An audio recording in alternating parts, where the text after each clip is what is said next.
Sinimula ng sinuri ng iba't ibang ahensya ng pamahalaan ang sitwasyon dyan ho sa Taal Lake bilang paunang hakbang ng paghahanap sa mga nawawalang sabungero.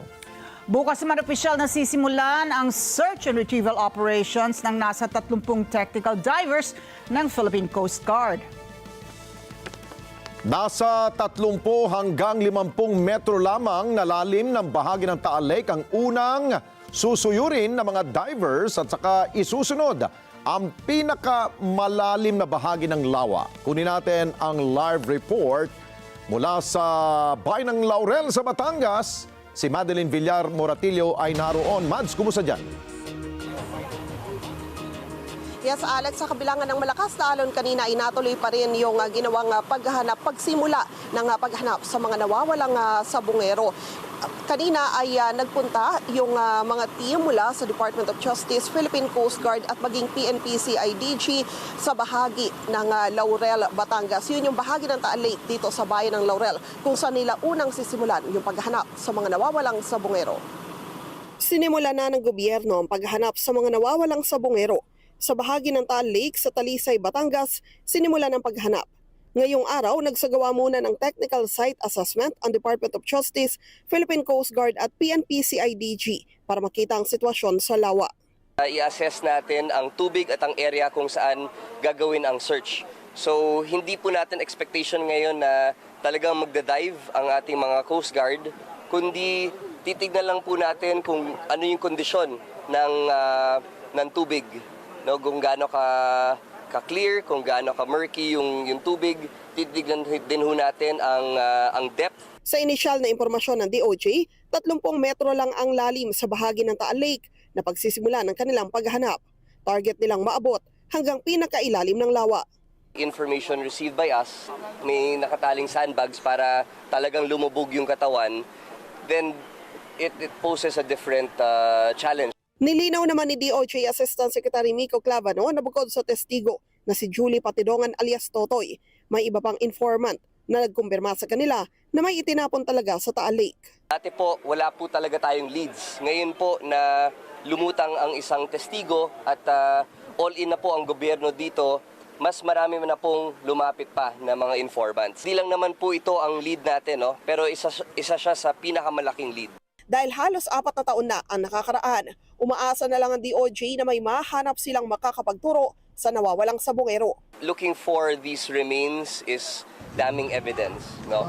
Dahil dati po ang kinasuhan natin sa mga perpetrators ay kidnapping. But this will definitely shift the attention now to a murder case if ever bodies are found and remains are found. So we do hope to see remains that will match the DNA. What we have to prove is the fact of death.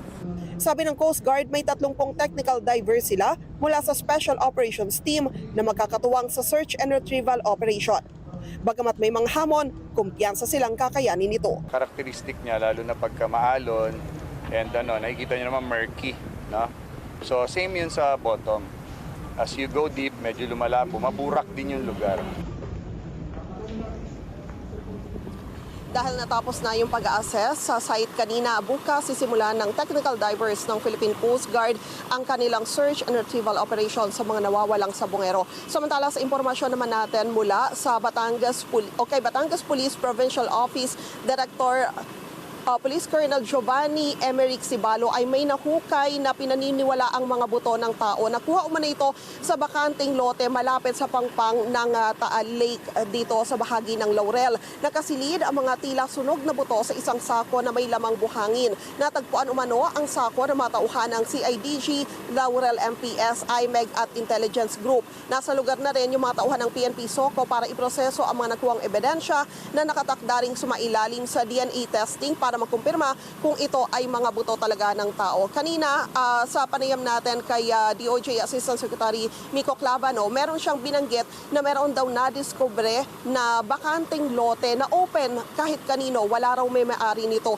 At posible na kasama raw yon sa mga titignan na rin ng mga otoridad kung doon ba merong dinala na mga nawawalang sabungero. Pero hindi pa niya nababanggit yung patungkol rito sa pinakabagong development na ito at sinusubukan din natin alamin yung posisyon dito ng Department of Justice. Balik sa inyo dyan, Alex. Okay, Mads, sa ngayon, as we speak, ikaw ay nasa Laurel, Batangas, no? Pero nakapanayam natin ang tagapagsalita ng Philippine Coast Guard kanina. Binabanggit niya na merong 5 staging areas o staging point ang Coast Guard.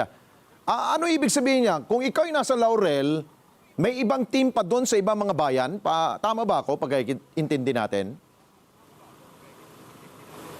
Posible, Alex. Sa pagkakaunawa rin natin kanina sa binabanggit ni Commodore Tobilla ng Philippine Coast Guard na siya yung hepe ng Philippine Coast Guard Calabarzon, may binabanggit siya na iba't ibang staging area. Yun yung parang magiging jump-off point ng Philippine Coast Guard at yung kanilang mga technical divers. Nasa 30 po kasi yung technical divers na gagamitin nila para sa gagawing search and retrieval operation. At ngayon ay pinag-aaralan pa nila kung paano yung magiging paghati sa kanila. So, posible na yung mga jump-off points na yon ay yun yung paghahati-hati doon sa mga team ng technical divers ng Coast Guard. Pero ang tanong dyan, Mads, bakit kayo dinala sa Laurel? Dito ba ang mostly ibinaon yung mga katawan? Yan bang ibig sabihin ng DOJ kung bakit kayo nandyan sa Laurel? Yes, so Alex, nung una kasi ang inakala namin ay sa bahagi ng Talisay. Yun pala ay doon lang nila sinimulan. Kumbaga naging jump off lang daw yung bahagi ng Talisay at pagkatapos ay pumunta sila talaga, ang tinarget talaga nilang pagsimulan itong bahagi ng Laurel, Batangas, yung bahagi ng Taal Lake dito sa bayan ng Laurel. Sapagkat mas marami raw kasi yung mga fish pen dito. Ayun. Okay, sa pagtanong-tanong mo dyan sa mga residente sa Talisay, sa Laurel, ano ang kanilang sentimiento? Hindi ba mabubulabog yung kanilang negosyo dyan?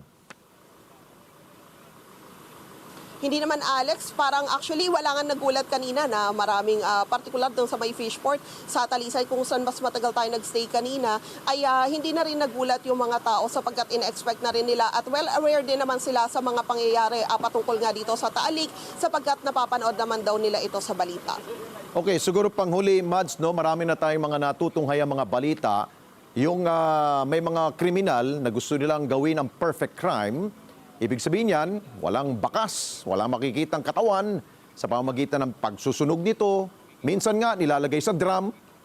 Itong binabanggit ni Asek Labano, yung sabi niya na nilagyan ng pabigat para lumubog sa pinakailalim ng ilog. Paano yan? Lawa, paano ang ano niyan? Tukoy na ba nila na ang mga ibinaon dyan ay hindi totally sinunog, talagang buong katawan inihulog dyan sa Taal Lake? Alex, yan yung gusto nilang makumpirma sapagkat ang nagbigay raw ng impormasyon na yan ay locals daw. Yun yung term na ginamit niya, locals na mga informant at credible informant daw ito ng Department of Justice na lumapit talaga sa kanila para magbigay ng impormasyon. Kaya ang sabi niya, total naman, nagko-corroborate yan sa sinasabi ni alias Totoy, mabuti pa na talagang siguruhin natin kung talaga nga bang yan ay totoo. Kaya ginagawa nila itong operasyon dito sa Taal Lake. Okay, pahabol ko na lang, may binabanggit ng Coast Guard na yung ROV, yung Remote Operated Vehicle, nandiyan na ba? Nakita mo na ba yun, Mads? Ano ba itsura niyan? At ano bang capability nito? Sa ngayon, Alex, ay ang sabi ni Commodore Tobilla ay wala pa raw dito yung ROV nila sapagkat titignan pa kung kailangan na itong madala dito sapagkat initially ang gagawin muna kasi nila ay yung mag-dive bukas ng nasa 30 to 50 meters. Yung kanilang ROV ay may kakayahan daw itong makakuha ng mga larawan, makakuha ng video. Kaya nakikipag-ugnayan din sila sa Japanese government para makahiram ng ROV nila na kumbaga mas high-tech yung ROV kasi ng Japan at mas maraming kayang gawin kumpara sa ROV ng Philippine Coast Guard. Pero pinagmalaki naman niya na yung kanilang ROV kakayanin daw na makapunta hanggang sa lake bed nitong Taal. So ibig sabihin, dive muna bago ilulublob yung ROV o ROV muna para makita muna kung ano ang itsura ng ilalim ng lawa? Mukhang sa initial na plano nila, magdadive muna sila bukas, Alex. Naku, kung ganun, mahihirapan yung mga divers natin. May binabanggit nga, mukhang kinukulang sila sa mga gamit. Para mas less ang trabaho, baka siguro ROV muna para at least makita muna kung matukoy kung anong meron sa ilalim. Di ba, Mads? Oo, tama ka dyan para hindi rin sila magkaroon ng problema sa kanilang oxygen. Bukas aalamin natin kung maipapadala na yan ng headquarters ng Philippine Coast Guard dito sa Batangas. Ay, habol ko na lang, bukas ba ay matutunghayan ng media at ng sambayanan yung mga testigo ay darating rin ba dyan sa area? Wala pang impormasyon ang Department of Justice, Alex. Pero sabi naman sa mga nakaraang panayam, sabi ni DOJ Secretary Remulla, wala naman daw problema kung may mga magpupunta rito. Pero kung patungkol sa testigo, mukhang itinatago pa muna nila yan. Yung binabanggit ko, yung pamilya, kung sakasakali na piliin nila na pumunta rito para makita yung pagdadive. Pero yung patungkol sa mga testigo, sila ay binibigyan protection kasi ng mga otoridad. Oo, dahil maaring pwede silang gumawa ng parang walkthrough.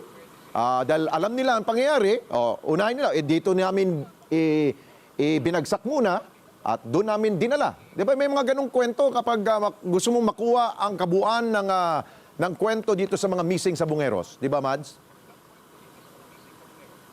Yes, Alex. Pero baka siguro gusto muna nilang kumpirmahin kung talaga bang merong mga naitapon ng mga katawan na nawawalang sa bungero dito. O para sa kalaman ng ating mga kababayan, ano oras ang start ng dating ng mga Coast Guard yan, yung mga divers? Ano oras ang pagsisid nila? Wala pang binibigay na oras, Alex, yung Philippine Coast Guard kung anong oras nila masisimulan yung pag-dive bukas. Sapagkat una, nakikipag-ugnayan pa sila sa PHIVOLCS. Bukas, makikipag-ugnayan ulit sila kung kamusta yung sitwasyon ng bulkan. At titignan din nila kung kamusta yung lagay ng panahon at yung lagay rin kung masyado bang malakas yung alon at kung malakas yung ulan. Kasi kanina nung nabanggit ko mga hapon ay malakas yung ulan dito. May mga part kasi na halos mag-zero visibility. Pero nalagpasan naman daw nila yon kaya natuloy pa rin yung site inspection. Pero kung yon ay makakaapekto sa bahagi kung saan sila magsasagawa ng dive bukas, posibleng makaapekto yan sa kanilang magiging operasyon. Nako, exciting yan bukas. Maraming salamat sa iyo, Madeline Villar Moratillo. Mata natin, dyan po sa Bayan ng Laurel sa Batangas Province. Thank you so much.